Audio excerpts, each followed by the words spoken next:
Um grande abraço para quem não é furry, eu sou Rafa Bala, e como já dizia Napoleão Bonaparte, lá vem um homem macaco correndo atrás de mim. O homem macaco que não tem alma e nem coração. Shingeki no Kyojin foi uma das histórias mais maltratadas da era moderna dos mangás, ficando atrás só de Yakosoku do Neverland e Xuxa os Duendes 2. Uma história clássica sobre o indomável espírito humano, nesse caso focado na liberdade. Eu quero ver o mar, Eren! Eu quero ser o Homem-Sereia! E aí, conforme vamos descobrindo os mistérios do mundo de Shingeki, mais perguntas são feitas e menos respostas são entregues. Parece que eu tô lendo Grid Island tudo de novo, só que eu tô drogado e tão me marmitando no soco dessa vez. Sinceramente, o maior erro da situação toda foi a porra da minhoca. Pra que fazer um verme ancestral todo-poderoso? Verme esse que consegue fazer ciência e magia ao mesmo tempo, enquanto a gente nem sabe de onde ele veio, pode muito bem ser um habitante de Zigurates. E não tem uma resposta satisfatória no mangá. Eles não explicam como ele faz a ciência mágica, da onde que realmente vieram os caminhos, e muito menos se é Hunter x Hunter ou Hunter vs Hunter. Sinceramente, Shingeki deveria ter abraçado o satanismo.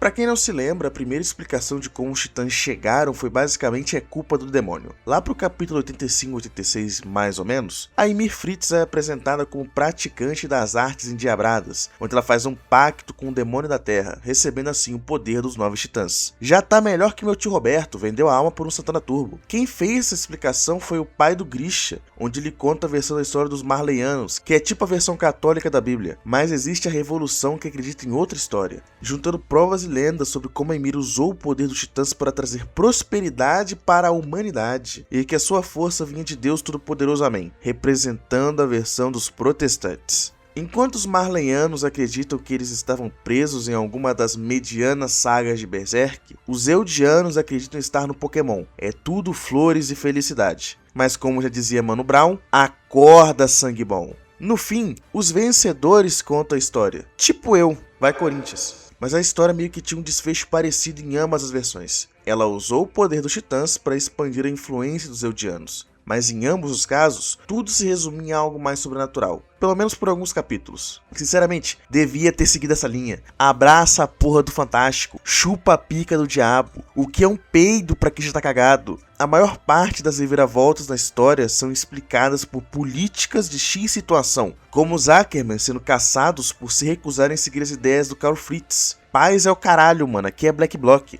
Eram objetos e pedaços de informação conectados intimamente com a biologia dos humanos e o sobrenatural. E sinceramente, pra mim é muito mais crível você falar que o diabo tá por trás do poder dos titãs, que os 9 titãs superiores são tipo os 7 pecados capitais. Pois ele, com o seu poder sobrenatural, poderia muito bem modificar o corpo daqueles que o permitem. Todo mundo sabe que o demônio gosta dessas coisas, ele é fã de BDSM. Ele também gosta de vodka ou água de coco. Isso deixaria muito mais acreditável os caminhos. Eles são essa espécie de dimensão especial que levam até a coordenada, que conecta Ymir, seus descendentes, permite os Ackerman adquirir a experiência de luta de todos os seus antepassados, confirma que o Palmeiras foi rebaixado em 2012, só coisas leves. Poderia ser só uma das várias dimensões do inferno e da influência do diabo, ainda mais considerando que tem monstros assassinos comedores de gente sem pensamento. Eu, como gente por aí, nem por isso estou sem pensamento crítico. Eu fosse explicado como um presente de Deus para Ymir, como ela se tornando tipo Moisés com perereca. Considerando que os temas bíblicos, religião, crença do povo, como é possível influenciar um grupo com histórias, reais ou não, são coisas abordadas dentro da obra. Seria mais acreditável também seguir as bênçãos e as punições de Deus, pois imagine, por exemplo, as bênçãos de Deus ditas na Bíblia, como a comida que ele dava ao povo no deserto e que ela deveria ser consumida naquele dia. Mas é claro que sempre tem um corno para desobedecer por influência do diabo, inventar de guardar comida e foder todo o esquema. Daria para traduzir como os titãs sendo entregues como uma bênção. Os gigantes em teoria viveriam e conviveriam com os humanos, só que em algum momento, um corno aleatório fez merda e eles se revoltaram contra as pessoas. Foi perdida a possibilidade de controlar eles. Mas não,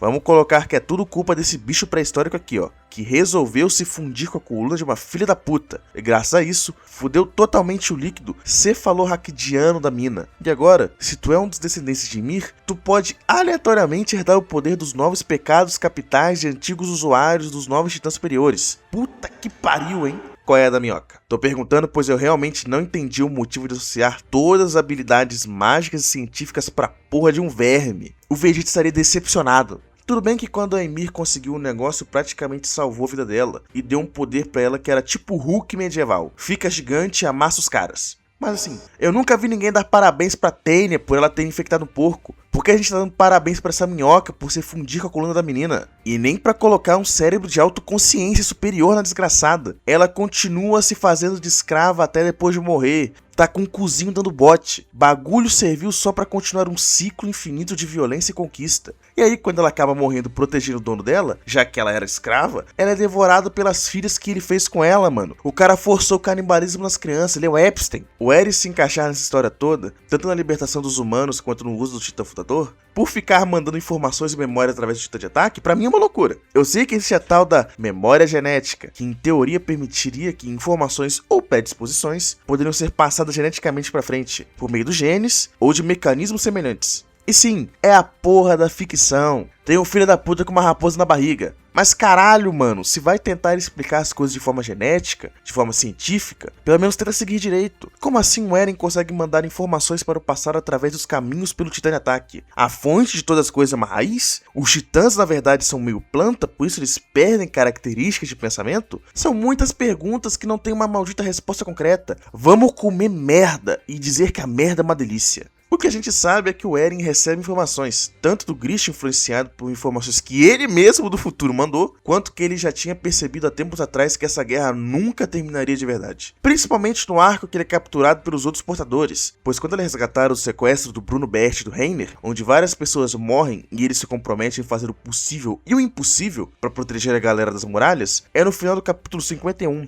que fica a impressão de que a expressão dele não passa só "estou percebendo o peso do mundo", mas sim que ele percebeu que estará sempre preso numa gaiola. E essa gaiola é a humanidade. Devia ter acabado o mundo em 2012 mesmo, vai se fuder, Carlinhos Maia. E justamente por culpa desse verme maldito, que para ele conseguir se libertar da gaiola tinha alguns pontos para seguir. Primeiro, destruir a maior parte das pessoas ao redor do mundo. Eles nunca aceitariam os Eldianos e os habitantes de Parades, todo mundo é argentino. Segundo, transformar seus amigos em heróis, pois se ele é a causa de tudo que aconteceu, ele conseguiria fazer o resto do mundo aceitar que Parades pode gerar pessoas boas. Esquecer que os Eldianos fizeram tanta coisa no passado. É tipo a gente esquecer que o Felka chamou a mãe dele de puta e hoje ele é o representante da saúde mental no Brasil. E para completar a parte 3, ele precisa que a Mikasa fizesse seu trabalho de combater ele, pois isso faria Ymir acordar e perceber que não precisava ficar ligado aos laços de amor. E que amor é esse, mano? O cara que te escraviza e depois praticamente se força em você pra fazer filho novo. Puta que pariu. Rei Fritz de Eldia, tu tá jurado de morte no Espírito Santo. O plano parece confuso pra caralho, e ele realmente é. Mas é aquilo, ele só é confuso se você analisar uma obra inteira por um único arco ou uma única mensagem. Observando a situação, o Eren queria sim destruir o mundo, mas ele também sabia que ia acabar sendo derrotado, então incorporou isso no plano. Era o jeito de fazer os argentinos aceitarem os Eldianos como plenos brancos arianos. Compreendeu a situação? E tudo isso é culpa da porra da minhoca, vai tomar no cu. E quando tudo acabou, eu sinceramente gostei do final de Shingeki no Kyojin.